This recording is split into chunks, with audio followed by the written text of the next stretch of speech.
Hey guys, what is up? Hello. Welcome to our first episode here on Laughs and Troubles. I'm so excited. It is our first episode. How are you feeling? Number 1. I feel excited and ready to go. Me too.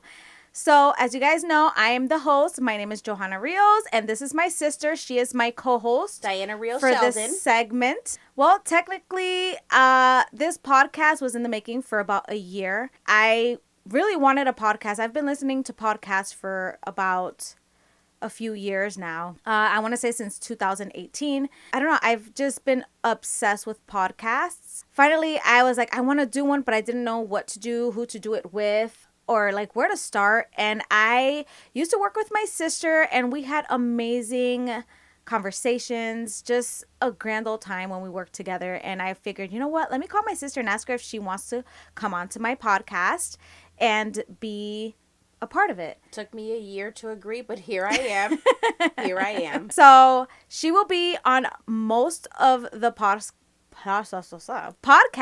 episodes. Some will be obviously my boyfriend. Sometimes I'll have someone else. Special guest. The special guest, not yet so soon, but eventually we'll get there. And I guess we're going to tell you guys just a little bit about ourselves, because some of you guys might know us from when we were younger, and some of us know us only as your groomer, right, or just a friend. You're going to get to know us just a little bit more. I didn't give my mom the handles to follow because I just don't need her listening to my nonsense. I think it's better off that she just does her thing. Just let her pray for you. Yeah, just let her pray. You know, there's just certain people that I just didn't give them the option to come and follow along, just because I want to be myself. I don't want to feel like I have to hold anything back. I just want to be myself, like when I'm hanging out with the girls, and you know what I mean. So yeah, let's tell them a little bit about ourselves. Okay. I guess we can start off with, we are sisters. We are sisters from the same mister. That's right. We have different moms, but the same dad. But we were raised very close to each other's moms. Like, yes. I love her mom like she was my other mom. Same and here. My mom is like her other mom. She like, sure is. The way they co-parented is amazing. That is... It really was. It was drama-free. It was for the love of the children. Put all your feelings aside. Right. And everybody just get along. Yeah. It was amazing. We're very lucky. Our upbringing was amazing because of it. So I do social media. I'm an influencer. I'm not a big-time influencer, but I am a micro-influencer. And that is because I was very, what do you call it? I wasn't consistent with my uploading or just my content. A lot of things happened. I was very consistent before pandemic. Then the pandemic hit, and all my kids were home. My 2-year-old at the moment wanted to be in the rooms while they're trying to do work. It was just too much at the moment. I had to cook and do breakfast, lunch, and dinner. It was just crazy. So yeah, my content from there just went downhill. My likes, my views, everything just dropped. So I don't know. I'm hoping that now with this podcast, I am going to be a little bit more consistent with everything, not just a podcast, because this is my new baby, and I don't know, I'm just excited. My other baby is still there, and I'm going to continue with that baby, but this is my new baby, and I'm excited. I'm excited for what it's going to bring to the table for everyone. And not only that, but what it can pursue. I'm laughing because I was going to put congratulations on your new baby. You should have. When everybody was saying, oh my God, are you pregnant? I should have said, yes, I have a baby coming soon. and its name is Podcast. His name is Laughs and Troubles. That's it. Yeah. So, yeah, I am a mom of 3, as you guys may know. Some of you guys know, some of you guys don't. My oldest is 18 years old. My middle one is 14. And then my youngest is 6. Of course, like we said, we worked together. So we did grooming for dogs. So I was a dog groomer for quite some time. My sister had her own business, and she pretty much dragged me in and was like, I'm training you. You're going to come work for me. And that's exactly what I did. It was awesome. It was a career. I will never say I regret it. I enjoyed my time there. It was amazing. I met new people, made great friendships. I met amazing people as customers. It was a good journey. Yeah. So do you want to tell us a little bit about yourself? Yes. My name is Diana Rios-Sheldon. Well, they know that. You told them that in the beginning. Okay. So I am a mom. I'm happily married. I have 4 children, including my stepson, ranging from the age of 20 to 6. I am now your typical plain Jane kind of homeschool mom and work part-time. And now I'm doing this podcast to hopefully, entertain you guys and to spend quality time with my sister, which we were lacking for quite some years. Yeah. I've been a groomer for 24 years. I owned my own grooming salon for 15. I sold it because eventually I lost my passion of owning it. I didn't lose my passion for grooming, but sometimes, and maybe some of you people can relate, and not just owning a grooming salon, but owning a business, a lot of times consumes you. Everything falls on you. If somebody can't go in, you got to go in. If something happens, you're responsible. If something breaks, you're responsible. And I think after 15 years since I started the business at 24, I kind of just felt burnt out, and I was ready to let go of the responsibility. Not of the talent and of the skill, but of the responsibility. Right. So I did sell it 3 years ago to my longtime friend Courtney, and actually an employee of mine for 10 years. She's doing great. I'm doing great. And so I am welcoming this new adventure. I'm so excited for you. I actually am very proud of you. Like forever. I used to work with her and I would get stressed out with her schedule, you guys. Ugh. Oh my goodness. Like her dogs, or just like, I want to say clients, they were tough cookies. Yeah, like they were not your typical like little waggy tail dogs that come in. Like there was dogs that they went for blood. I used to help her out. Like we had to pin them a certain way. We couldn't just pin them down. However, there was certain ways to pin them down when they didn't like grooming. And most of her day, it's all those type of dogs. Like she would have like 1 or 2 good days in a whole month, you guys. Yeah. She took in the worst of the worst to make it easier on everyone else. That's another thing. Bless my heart. Bless her heart and soul. Because a lot of them have passed since, but they were like, I'm telling you, if I had that type of schedule, I don't think I would have ever continued for all those years you did the grooming for. I did it for 15 years, and at that, I started off, guys, as just bathing dogs. I used to bathe her dogs, and I would take in a few of my own that would come in to get bathed as well. When I looked at her schedule, I'm just like, God damn, I feel bad for her. So like I would stress out, and I would get anxiety sometimes just watching you. Like sometimes I would stress out so bad that I'm like, oh my God. I will say that those days are behind me. Yeah. I only have one that I'm in like a domestic violence relationship with. Okay. I won't say his name. He's a Cocker Spaniel. But his mother is the sweetest client I have ever had. She's a doll. And so back when I owned the place, I kind of felt like an obligation to take in the bad dogs because one, if something was going to happen, if someone was going to get bit, I'd rather it be me than my employees. Or if a dog is gator rolling. And let me say this, we were very careful. We had owners sedate their dog, bring them to the vet, have them sedated. So we took all the necessary precautions, but sometimes it doesn't always work, the sedation that is.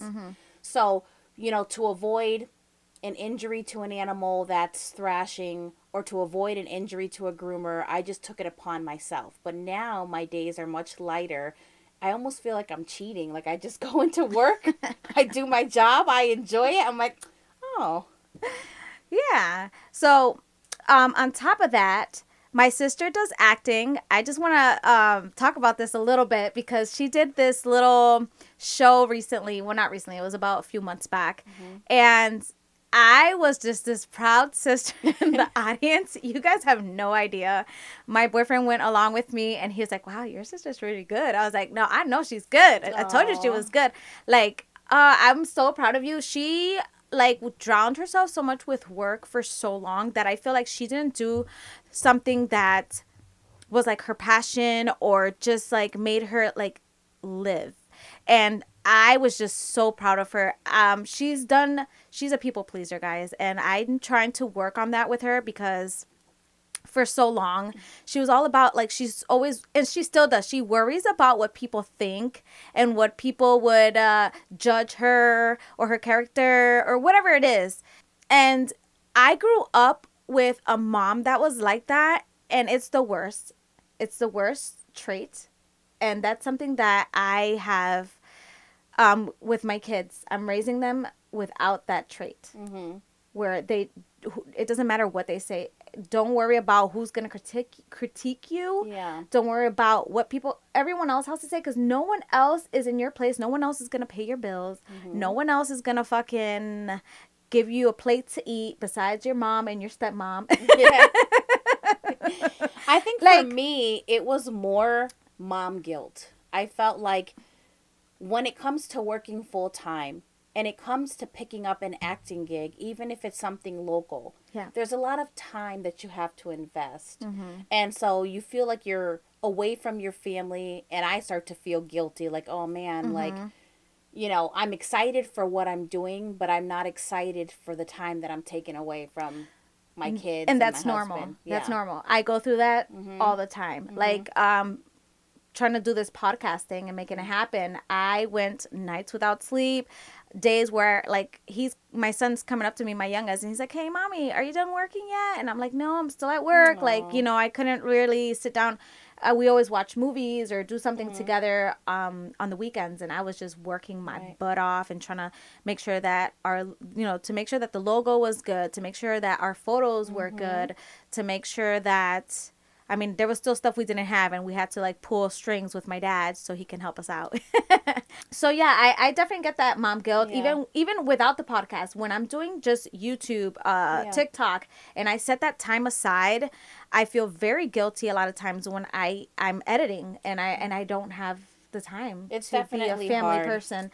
But I have learned that sometimes you have to sacrifice a little bit because you're not a bad mom. Right. You're doing something for you, and we're always so used to doing for them, for everyone else, for your husband, for my man, that we forget about who we are and forget about ourselves. Right. Like, it's okay to tend to your husband, to tend to your man, to tend to your kids, but you always have to set a time for yourself and for what you love. I think that for a long time I've been like flip-flopping with what I love because of that. Yeah. And not just my kids and my man, but my mom.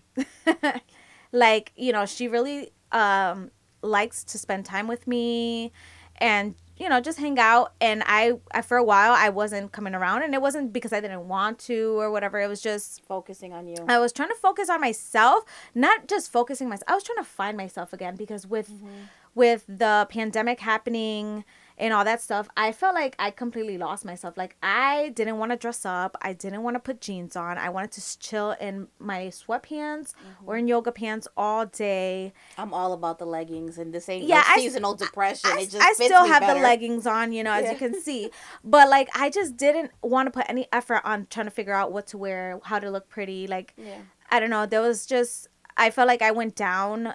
It was like a depression, I want to say. It's like some kind of form of depression.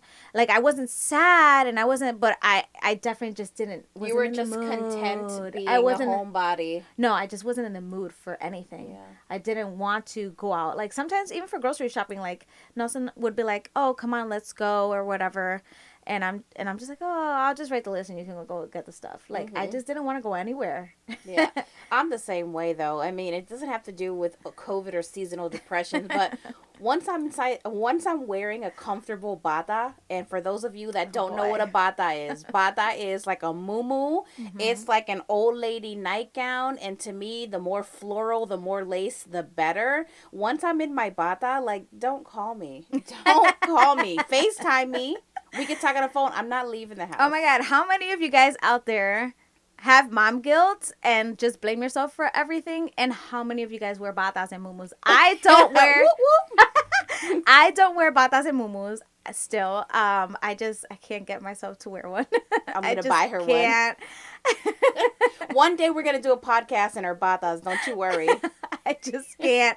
I wear a robe. I do wear a robe. I have different robes. I have two black little furry ones. I have a gray furry one, and then I have one that's like a satiny. But I do not wear batas. I'll wear my robe. When that 100% cotton bata hits you right on the skin, whoo, girl, nothing better. Nope, I'm still not there.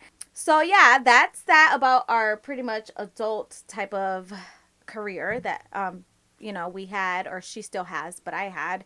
So I just want to touch base on, you watched the Yolanda yes. docuseries thing, or documentary. Yes. I didn't watch it. She did. She went and did her homework and watched it, and she wanted to talk about it because she was like, I'm going to see what it's about, and I'm going to let her do some talking for a little bit. So start off with, like, what is it, her talking or telling her story, or is it like just like a narrator? So what I was surprised about with this docuseries is it wasn't just about her. It wasn't like an Yolanda interview. They had her interview segments. They had interviews with her nieces and nephews. They had interviews with Selena's lawyer. Okay. Or, I mean, what do you call that person? Not the lawyer. It starts with a P. The person that, like, was in trial for her. I'm having a brain fart. Not a plaintiff, because the plaintiff No. Prosecutor! Okay. So they had Selena's prosecutor there. Okay. And they had, like, two book authors. So it was a bunch of different things there.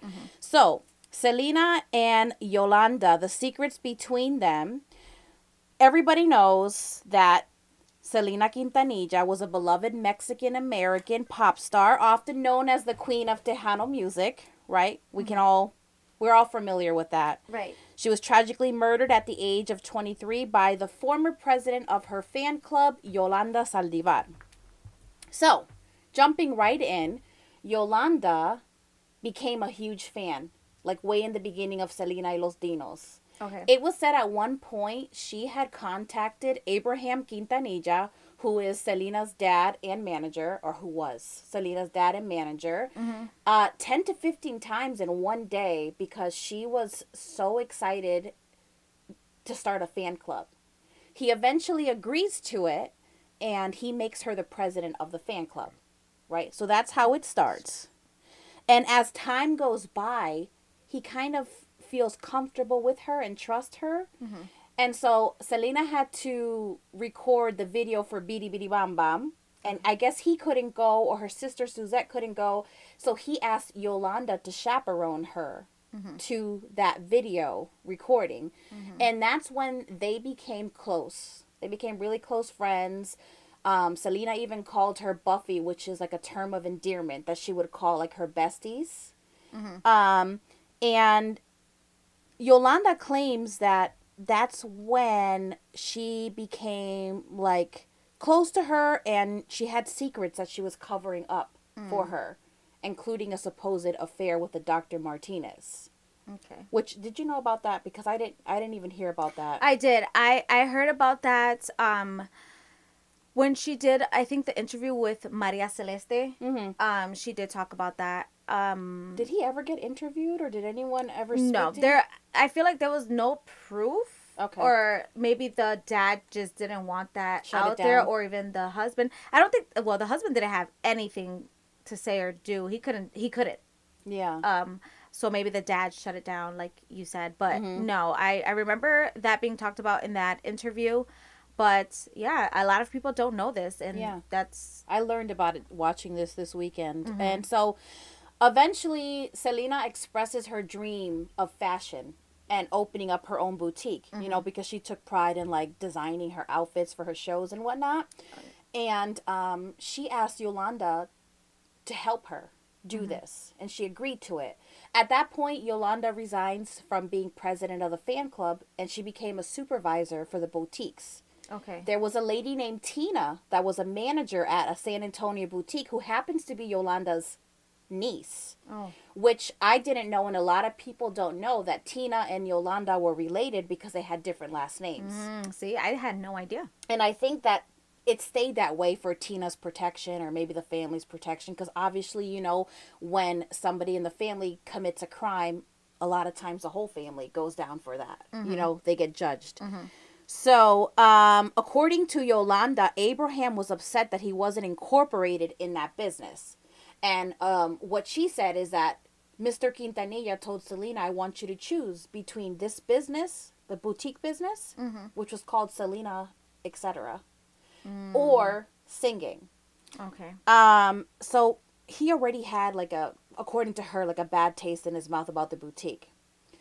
So that's around the time that Mr. Quintanilla started receiving letters and phone calls from fan club members stating that they were paying, but they weren't receiving the packets or posters or whatever it was. Whatever's included in the fan club subscription. Yeah. Yeah. And he brought this to Yolanda's attention, and Yolanda said, I don't know what you're talking about. They're all lies. They probably just want free products or free stuff. And she also goes to say, besides, like, she's not the president of the fan club anymore. At this time, she had resigned to become a supervisor for Selena in the boutiques. Okay. So, like, 22 days before the shooting happened, he organized a meeting between him, Yolanda, Selena, and her sister Suzette. He arranged this conference or this meeting to talk about money that was being embezzled by Yolanda. There was an estimated amount between $30,000 and $90,000 from like the fan club, and writing checks to herself from the boutique. Okay. She claims that those checks were written under Selena's approval. You know, so in one sense, Yolanda saying in her interview that Selena was standing up for her in that meeting when Abraham was getting upset, saying, let her talk, let her say her piece. Right. But it has been said that Suzette said the opposite. Her sister said that Selena was just there with her arms crossed, and that Yolanda kept looking over at her to see like if she would throw a lifeline, and she didn't. So nobody knows. Nobody was there. I'm just here to state the facts of the show that I watched. Right. That part is like a he said, she said type of, like, you almost had to be there to know what went down, really, because everyone has their side. Yeah. So her niece Tina added that the boutiques weren't even making money because they were a new kind of like startup business. So she doesn't understand how $30,000 to $90,000 could have been embezzled when at times they didn't even have enough money to pay themselves salary at the boutique. Right. So after that meeting, Yolanda said she was in fear for her life. So she went to a gun shop and she purchased a gun for personal protection. She just said she didn't trust Abraham. She had a bad feeling about him. She mentioned that she's accusing him of cutting her brake lines, slashing her tires.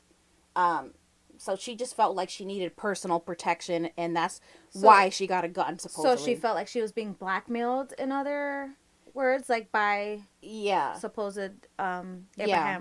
Okay. Even to the point where her family came with a trailer and moved all her stuff out of her apartment in Corpus Christi, but left an answering machine behind, which I thought was weird. Like, when you move out, don't you take all your stuff out? Yeah. So, or maybe because that's where she would go, and she had like that, what is it when people have like photos and like candles and they're just like shrine? Obsessed with someone? Yes, maybe that's where her shrine was, and she left the answering machine there for... Or maybe her lease wasn't up, so she left the answering machine in case people needed to contact her because well, her phone line was still on in that house. Yes. Okay. Right. So there's some messages that were left on the answer machine, but we'll get back to that. Okay. Okay.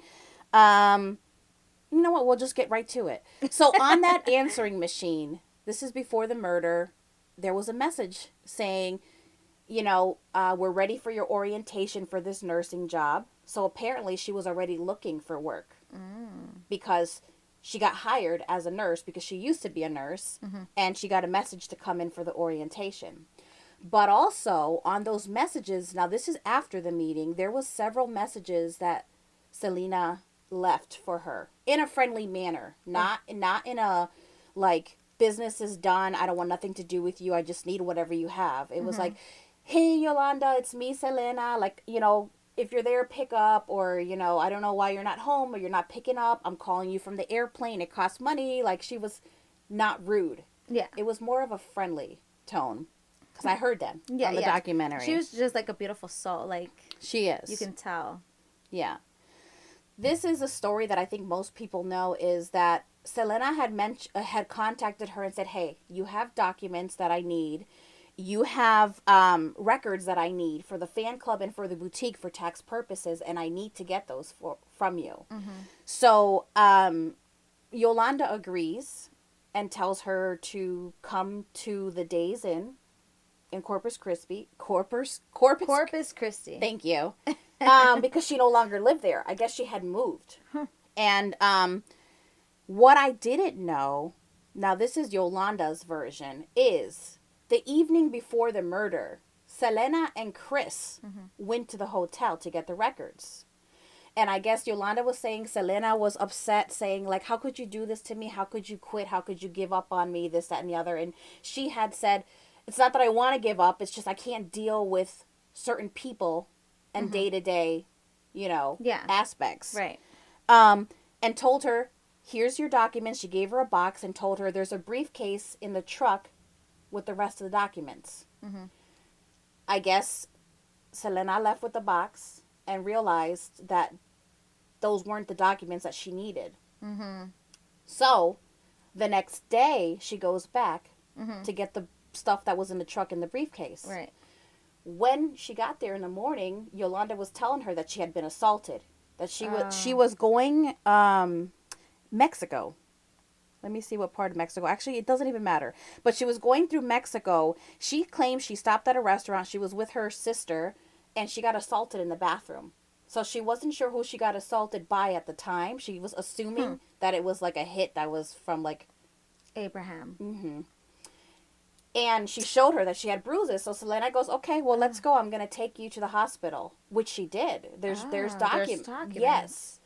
So they showed, so in a sense, it kind of shows like she still did care about her a little bit. Yeah. So they did show some pictures. It looked like old bruises and maybe a couple scratches, but it didn't line up to what she was saying. So, but you know what's crazy? Someone can easily like hit themselves to get bruises. And I don't know, but Yolanda gives me that vibe.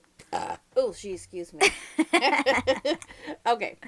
So I'm just going to jump I feel like you got to adjust your mic because there's times where it goes in and out. Like when you look down like this, it sounds louder, and then when you go up like this, and so just put it like at this falls. So tighten it at the. You can't. It's the springs. Not there. I tightened everything. So it doesn't have the middle to tighten. Nothing tightens in the middle. No, it's just the springs. What if I took this spring off? No, it's missing one of these, right there. No, it doesn't have. Oh. Yeah, it's missing one. Oh. That's why. Dad gave me this bootleg messed up shit. I gotta pause the fucking video again. Okay, well, we're just gonna have to deal with the mic for now because... Okay, go ahead. All right. So, it said that one of the nurses that were in the room when Yolanda was getting checked said that Selena was kind of like with her arms crossed, standing there, kind of shaking her head like this doesn't add up to what you were saying. So anyways... They go back to the hotel, and apparently Selena was upset. She was like, you know, pretty much considered her a friend, and why are you giving up on me? And She got so frustrated. She's like, well, what would your family want? Would your family just want me to kill myself? So she put the gun to her head. And that's when Selena was like, oh, no, no, no. I'm not dealing with this. And she went to walk out. Right. According to Yolanda, that's when she pulled the gun from her head downwards and it accidentally shot and killed. Oh, no, it just shot Selena. Yeah. As she was crossing the threshold outside. Okay. They showed that the briefcase had been dropped in the grass. And there was a maid working that said Yolanda walked out the door with her gun facing Selena and yelled, bitch. Yolanda denies that. Selena runs into the hotel lobby. She says, help me, please. I've been shot. Locked the door. She's coming after me. And they asked her who it was. And she said, Yolanda Saldivar, room 158. And those were her last words. Wow. Before she passed. Wow. Sadly. That's sad. Yeah. So Yolanda then gets in a red truck and she holds a gun to her head in like a hostage negotiation with this guy named Larry. Well, not this guy. This officer. I remember that. That was like the big famous scene when everything happened. It was all over the news. And you know, she was crying and she was upset. She was saying she was afraid of Mr. Quintanilla because again, she was saying he slashed her tires, cut her brakes, and sent people to hurt her. And that he micromanaged Selena's life and her career. Like, so, she was scared of him and she said that he had done things in the past. That's what she had claimed. Not eventually. During that time when Yolanda was in the pickup truck, Abraham took to, she has her notes. Hold on. Give her a minute. During the time of the hostage negotiation, Abraham called a press conference on TV to answer questions about Selena's death while Yolanda is still in the truck, which was 9.5 hours, by the way. Wow. Yolanda said that Abraham took advantage of Selena's fans' sympathy and used it for his benefit to poison their minds in regards to her, making her look like this 30-year-old single lady that was obsessed with this 23-year-old pop star. And she feels like the media portrayed her as jealous and an obsessed person towards Selena because of him. That's what she was saying. I think she was obsessed, for sure. I don't think it's because he made it that way. I just feel she looks like, it's sad to judge because, you know, they say don't judge a book by its cover. But I don't know, just after that, everything that went down, like, you can see her as like one of those, like, what are those people that like to lie? Compulsive liars. They got the liabilities. Yeah. So after that 9.5 hour long standoff, they finally get her out of the car. They arrest her. They bring her down to the station. She wrote a statement saying that, yes, she was the one that killed Selena, and it was an accident. She explained the whole thing that I had already explained to you, that it was an accident. She didn't mean to do it.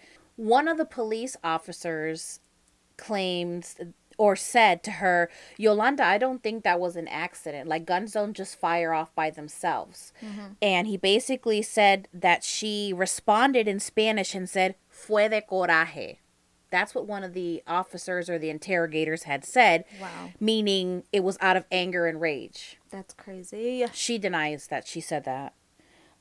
She also claimed that the cops were aggravated, that they were tired, that they wanted to be done with this interrogation. They had dinner waiting at home. She kind of felt like they were bullying her. They said, this is what happened, sign here. And she said, that's not what happened. That's your statement. That's not mine. So she's trying to say that they probably added other things in there that pretty much she didn't agree with that. So she wasn't signing it, but she knew she did it. So it's like, eventually, according to her, she felt beat down enough that she just signed the statement because the officers were basically saying, you're claiming it's an accident because you're trying to avoid consequences for what you had done. She signed the statement, right? Yeah. She's in jail. 5 days after the murder, a maid is cleaning the room. I mean, I'm sure it took 5 days because they had investigators and stuff. Yeah. Well, when something goes under investigation, no one can touch it. No one can go in Right. there until the investigation's over. But what I found weird was, But how is it she cleaning and then after things are coming up if they investigated? right. Wouldn't you think that when you investigated a whole crime scene that everything would be turned, you know? Yeah. So 5 days later, after the murder, a maid is cleaning out the room and she finds a purse inside the hotel room safe. It was Yolanda's purse. In that purse, there was supposedly some Xanax pills, but there was a letter of resignation from Yolanda's lawyer to Selena, basically from 2 weeks ago, basically saying, I've resigned. I don't have any dealings to do with your fan club or your boutique. And that wasn't mentioned at all, except for in Chris's statement.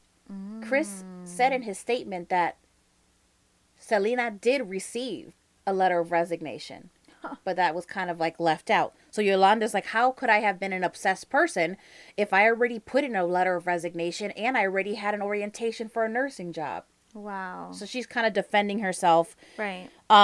So Selena felt betrayed by that letter and didn't want Yolanda to resign. That's what Yolanda's saying. That she received the letter, but she was upset. She didn't want her to. So Yolanda was found guilty of murder and sentenced to life imprisonment. Okay, with the possibility of parole after 30 years, meaning she's eligible for parole next March of 2025. As far as when they went to trial with the embezzlement, she was never, nothing was ever proven. She was never charged for it. But it's because the court decided that they didn't need that. She had committed murder, so it doesn't matter. But I think they used it as motive to commit murder. And when she was in jail, this is what she's saying. Actually, this is not what she's saying. This is what her nieces and nephews brought up. Oh, so because there's a storage unit that has a bunch of stuff during that time before she got locked up. Okay. So there's this letter addressed to Yolanda while she's in prison. I don't think it has a return address. It's just to Yolanda. Yeah. That's it. Okay. And supposedly, I don't know how you can prove this, but the letter was from this guy named Lorenzo, who happened to be Dr. Martinez's chauffeur.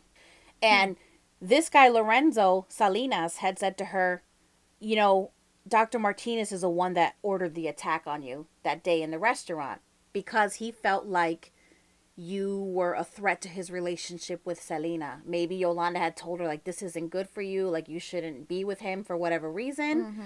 So, according to, they showed the letter, but I don't know how you can actually prove 100% that it wasn't written by somebody else. Right. So, they did bring that letter up. That's juicy. That's a little tea. But it's like, she's not here. She's dead. So, we can't even... Right. bring that up because she's not here to defend herself. Right. And there's nobody coming up. There's no Lorenzo speaking out to the public. There's no Dr. Martinez speaking up to the public. So basically the facts that we know are the facts that we've been told and what Yolanda is saying. And I mean, her family feels like they're ready for her to come home, that she spent 30 years in prison. They believe that it was an accident. They believe that Yolanda and Selena had a good relationship. Yolanda did say that Selena did not deserve this. She was a beautiful person, one of the most beautiful people she's ever met, that, you know, something she's going to live with for the rest of her life. Even her niece Tina was crying because she said she's 50-50 because she loves her aunt. She loves Selena, or she loves Selena like a best friend. So it's like there's a lot of emotions. I don't know. What do you guys think? Do you think that she's done enough time and do you think she should be out, or do you think she should not come out on parole and she should spend the rest of her life in prison? What are your thoughts? Girl, I don't think she should come out. I don't think... I feel like she should have done life in prison. Period. Anyone that kills someone does not deserve to be out just free. Right. I mean... obviously, if you have a self-defense or you're trying to, you know, get out of, like, something that you're, like, your life is in danger, then that's different. But when someone was such a beautiful soul, like Selena, and for someone to just shoot them because they were, it was an accident. Like, that's not an accident. Yeah. Killing someone and them dying, even though, you know, they do say, you know, because Selena and her family were Jehovah's Witness, she died because she needed blood, and because of their belief, she didn't get any blood. But it said that she died in the hotel lobby. Those were her last words. Or maybe, well, they didn't say her last breath. That was her last words. Okay. But they said before she died at the hospital. Huh. Mm-hmm. That's what, like, everyone else, like, in the movie and everything, that's how they made it. Mm-hmm. Actually, no, I'm lying. It's not the movie. I'm sorry. That's what... There you go. Liabilities. Talking about everybody. Talking about Yolanda. Actually, that's actually something that Yolanda said, actually, in her interview. She said that Selena didn't die because of the gunshot wound or her shooting her. She died because of the loss of blood and because she needed blood. Oh. So Abraham made the choice of not getting blood because they're Jehovah's Witness. Oh, see, I don't know. So I don't know. That wasn't discussed in this docuseries. Yeah, so if you watch, like, the interview that she had a while back, that's what she said. I don't care about anything that Yolanda has to say at this point. She killed a legend. Yeah. This girl was going to be... She would have been, what, in her 50s now? Because when she died, she was like 22. She was 23. So she still, till today, I think, would have been someone up there. Oh, yeah. For sure. For sure. Speaking of, like, Selena and, like, her movie, because I'm going to forget about Yolanda. I had enough of her.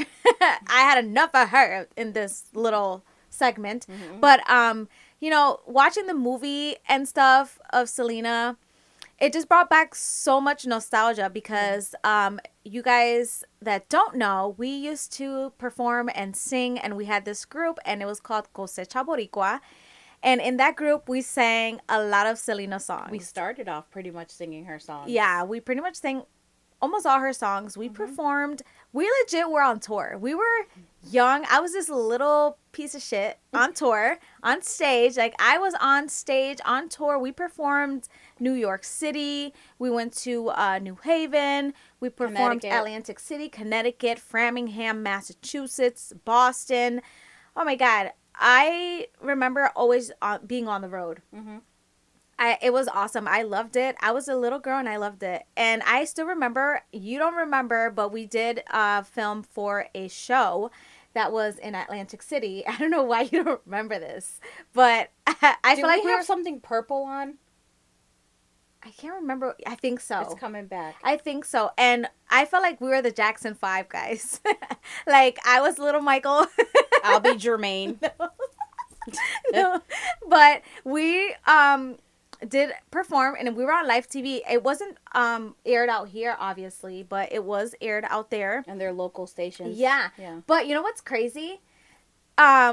We just don't talk about, like, what used to be and how we had the group. And, like, my kids to this, like, they just learned, like, I would say, like, a few years ago or, like, a year or two ago about, you know, how I used to perform, how I used to sing, and seeing videos because one of my uncles, he actually keeps videos of us, and he showed it during a Christmas time, and it was crazy to see just us performing and singing.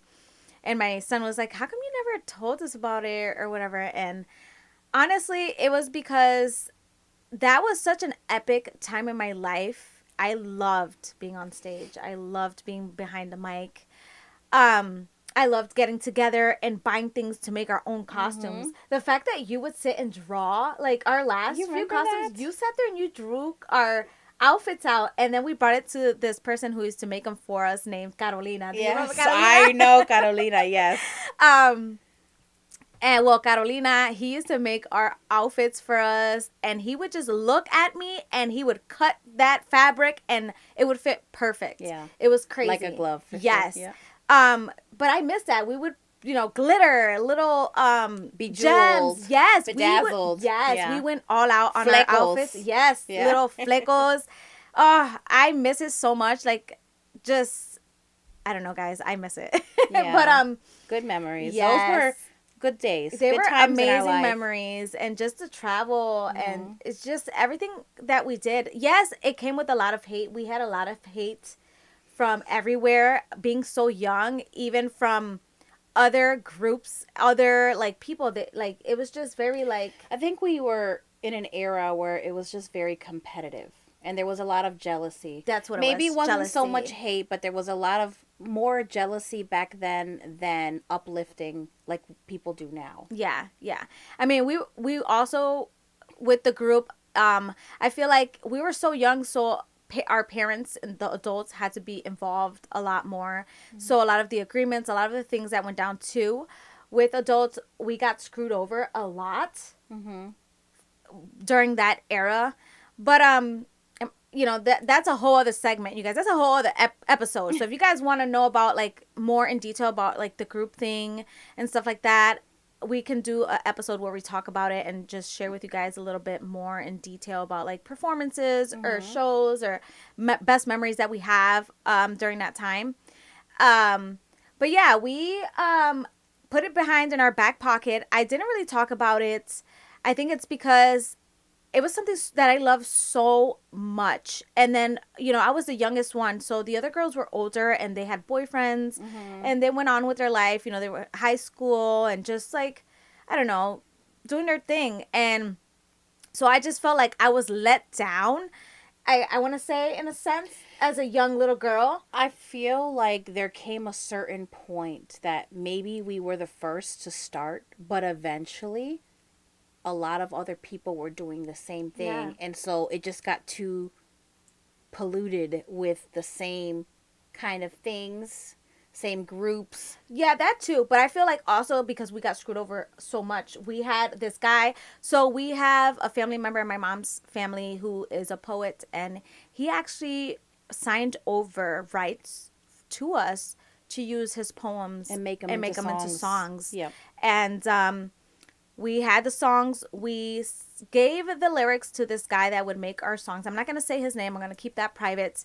But he also worked for Elvis Crespo. I'm going to put it out there. He did work for him at one point. I don't know if he still does, but he did go work for him for a little bit. And what happened is he didn't steal our stuff. He stole my parents' money and just bounced. He bounced to Puerto Rico, and that's where everything went crashing down, and everything kind of just like died from there on. I think our dad, for one, I think he kind of just was like lost interest after that. Like he felt let down. I don't know how he felt, but he just like was done after that. And you know, it was a lot of money that was taken. It wasn't just like $5-10, like thousands of dollars was robbed. And so I think that's where everything, so I just felt like very like let down. So I was in middle school then when that happened. And then so in middle school, a lot of people still knew that I did perform and stuff like that. And people would tell me, oh my God, I saw you guys on the TV this morning. I'm like, what? And I guess we did a thing for the TV show, or not a TV show, but I guess it was a TV show downtown. And they would play it early morning, and we're performing, and we had these black outfits on with the gems. I don't know if you remember those black outfits. The patent leather? No, they were the skirts. It's black. It was one of my favorite outfits to wear. I always wanted to wear it for some reason. It was just comfortable. But we were there, and we performed Cumbia Triste that I sang. I know what you're talking about, yeah. So, you know, after that, when I went into high school, I felt like I had so much attention before that when I went into high school, I wanted no attention. I like would dress just like boring. I kept like, you know what I mean? I just kept it very uninterested. Like when I went in, like no one from high school knows that I performed, that I sang anything. I think for me, I switched. I mean, in high school, I still sang. I was in madrigals. I was in show choir, but that's when my passion for acting took over. Yeah. Yeah. So yeah, that's that. But I want to talk about how Mike, the situation. Do you watch Jersey Shore? You know, I stopped watching it for many years, but I started watching it last season again. So yes, I'm caught up.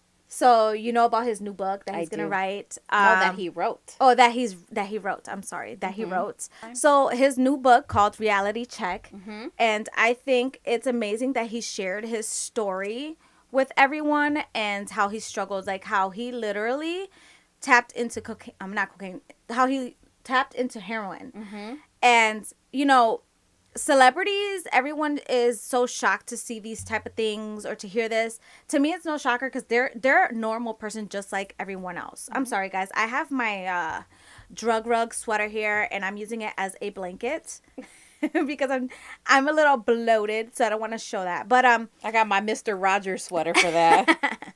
So yeah, I just feel like the fact that he shared that and for the world to see, like, I gotta give kudos to him. Yeah. Like, he put himself in a vulnerable place. Yes. But I think it's more or less to help others. Like, if he could do it, yes, you can do it. Yes. And I just want to say, like, I lost a brother to the drug life as well, thanks to fentanyl. He would never tap into those type of drugs that would, like, you know, he wasn't a heroin addict. He did do, like, cocaine and I would say, like, crack. Which I don't know if I should be saying this on here, but I'm not going to censor it because it's something that's out there and people need to know about it and learn about it. But besides weed, those are two things that he would, you know, tap into. And what's crazy is when he passed away, he didn't have any crack or cocaine in his system. Mm-hmm. It was marijuana. So his marijuana was laced. Oh. Yeah. So I want people to be aware, you guys, where you're getting your stuff from. Like, if you're going to get weed, you know, don't go buying it from some random, you never know. There's people out there with some bad intentions. Well, now you don't have to do that. There's dispensaries. Right. Safe. And before, you know, when my brother passed, there was no dispensaries that were close by to us now, like there is now. Mm-hmm. But it was sad. It was hard to see and know that someone, you know, I love get taken away by drugs. And not only that, to be found in the street, you know, and they couldn't do anything for you, you know. And there was video footage of, like, his last moments, and I think that is what killed me the most. Mm-hmm. And my mom. We still have no closure, and seeing my mom suffer, that was so hard. Yeah, it was tough. I don't wish that on anyone. Any mom out there that has lost their kids to any drugs type of tragedy. Or any tragedy, my condolences to you, and my heart goes out to you guys, because losing a kid is not easy at all. You're not supposed to bury your child's supposed to bury you. Yeah. And if you are struggling out there with any kind of addiction, whether it be drug, alcohol, food, because people don't believe that food is an addiction. Oh, food it is an addiction. Very much so. And although people are like, you can't die from overeating, you can die from a heart attack, you can die. I was going to say, says who? Because Dr. Now said you're basically, it's a slow way of killing yourself, mm-hmm. but eventually you're going to die. Yeah. So, just seek help, you guys. Don't just sit around and wait. And don't, you know, I know you might think I don't have a problem and I don't want people to know that I have a problem, but take that mentality, like, out the equation and get the help. If you don't want to talk to someone that's family that knows you, a stranger. Sometimes strangers are your biggest supporters out there. Like, for me, I get most of my support from strangers on social media. Yeah, so, and not only that, if you're not a strong-willed person or you have a mental illness, you know, seek help. There's no shame in mental health. You know, I know that some people may overeat because of depression, mm-hmm. or they may do drugs because they have schizophrenia and they're just trying to quiet the noise. Mm-hmm. Like, there's so many avenues of help out there. Right. So, yeah, I don't want to turn this into a sad episode because it is our first episode and I just want us to have, like, an amazing episode. Mm-hmm. But there is a new discovery by NASA that I want to get into, so we're changing the subject. Yeah. And pretty much it's another planet that looks like Earth. Okay. And it's so beautiful. It's like, I can't wait to show you. Let me look it up because it's, I know that it's about, I want to say either it's the same size or bigger. I can't remember. I think it was the same size. They called it Earth's cousin, right? It's Earth's cousin because pretty much, obviously, there's more in our planet or whatever. Or so our planet, we have the sun, which is a star, but it just doesn't go into the black hole ever. Apparently, it's been there forever and ever. I think this Earth, it's called Kepler, and it's actually a star that obviously is its sun or gives it light. But I think in the galaxy that this one's in, there's a black hole that constantly like spits, like swallows and then spits out new stars. Okay. So I don't know if it's the same star that stays there or if it's a new one every so often. How far away is this planet? This planet, I believe it's about like 200 light years or 300 light years away. Okay. So it's far. We're not going to see it in our lifetime. Yeah. Unfortunately. But I'm going to end up putting a little photo of it here on the video for you guys. Those of you listening, obviously you would have to go and watch our YouTube video so that you can see it. But it's so beautiful. It's like an aqua color, the water. So you can, I don't know if there's life on there. To me, I know there's got to be life. It would be very selfish of us to say there's no life in any other planets besides ours. Well, they say where there's water, there's life. Right. So I just know, I feel like maybe on that planet, they're like still not with all the technology like we have. So I'm just like wondering if on this planet, they just sit there and wash their panties by hand in the river, you know, with the rocks and stuff. Because, you know, they don't have, I don't know if they have technology like we do because it's way too clean. Like, I'm looking at the water. It's so beautiful. It looks like the water you would see, like, when you go to those tropical places like Bora Bora. Like crystal clear water? It's gorgeous. But I wonder what the climate's like. What the temperature's So, like. what they say is that the temperatures there are just like Earth's temperatures.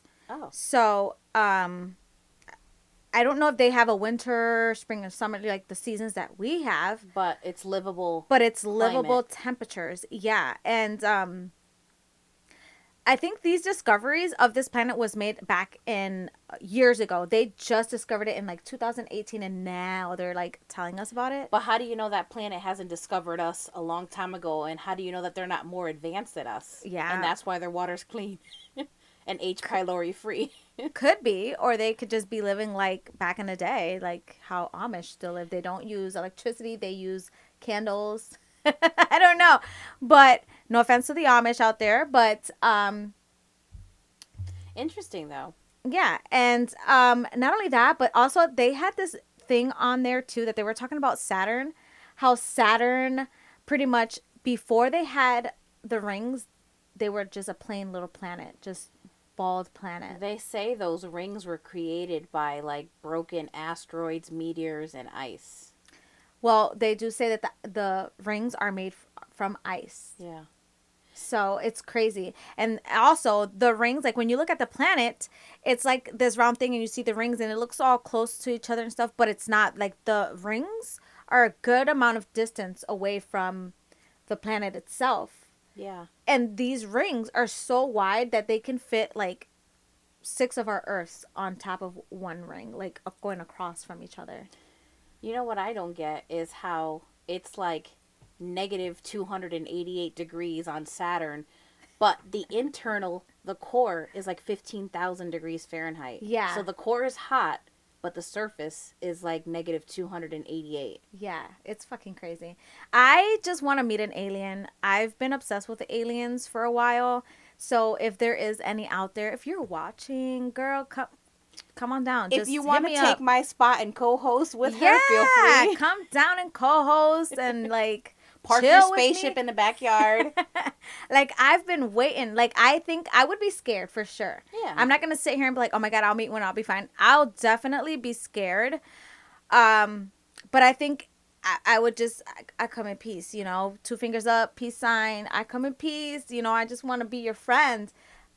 I know that I feel like they don't come out here too to like make an appearance to us or show themselves very often, is because a lot of people these days, their mentality is, oh, I'm going to shoot it. I'm going to attack it because it's going to come after me. It's going to hurt me. Like, we don't. And I get it. It's okay to be scared like that. But it's crazy that there's not a lot of people with their mind where it's like, I want to meet one. I want to see one. I want to see, like, what they want. Like, I'm good with meeting one. Listen, I come in peace too. I'm not here to dictate what you do with your life. I cause no harm. I hope you cause me no harm. yeah. But it's just, for me, I want to see what their spaceship looks like. I want to see, like, what are their rooms in there like? Do they have, like, a whorehouse in there? I'm scared. Like, I need to know. Like, do they drink alcohol? Like, do they party like we do? I know for sure they have to listen to music, because music is a thing that I feel is everywhere in any planet. They're certainly more advanced in technology than we are. Mm-hmm. I don't think we could ever hold a candle in our time. No. I mean, we could learn from them. We can. But I feel like if we stay with that mentality, we'll never advance. Well, at least it's not a secret anymore. At least it's finally said, okay, the Pentagon was like, but you know why? UFOs, because here you go. Now social media exposes everything. Right. That's why they spoke up. Other than that, they would have never sat there and told us, yeah, we actually seen aliens. We've had alien encounters before. Mm-hmm. It's been happening since 1956. Like, you know, they don't sit there and tell us like anything until now, because people are like recording everything, like those aliens that appeared in Vegas.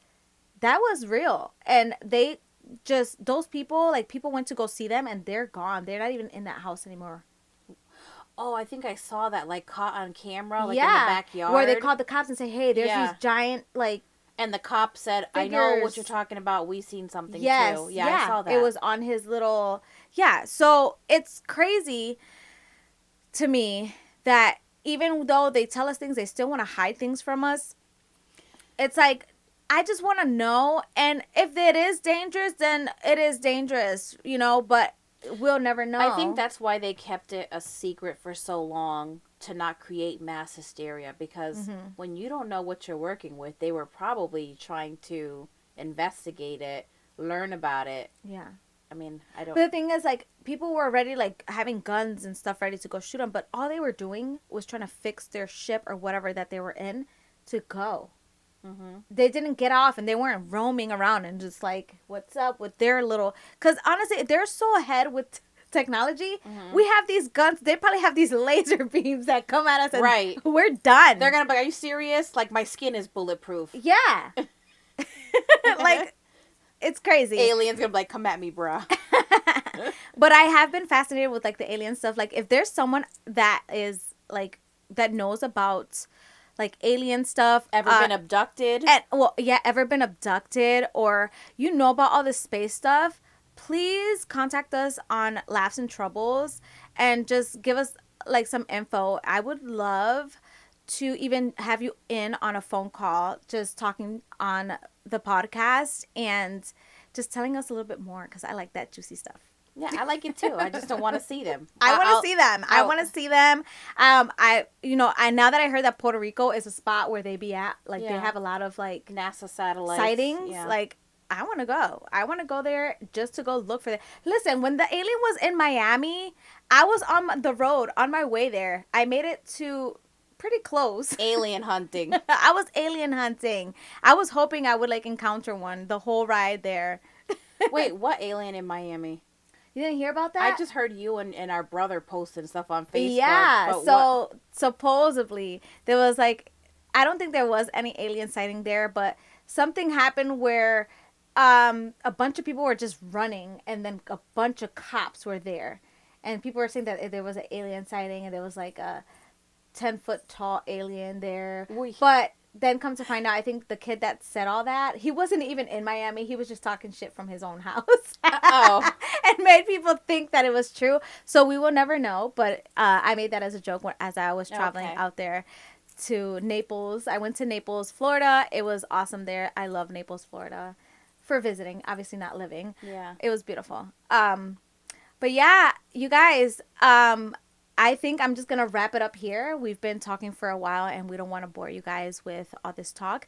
Please make sure you guys leave a little review here on Spotify. Follow us on here. And if you are watching, make sure you subscribe to our channel so that we can continue getting our subscribers and growing our family on there. And also comment. Don't be afraid. I see you guys, like, subscribing and stuff, but, like, comment. We will respond back to you.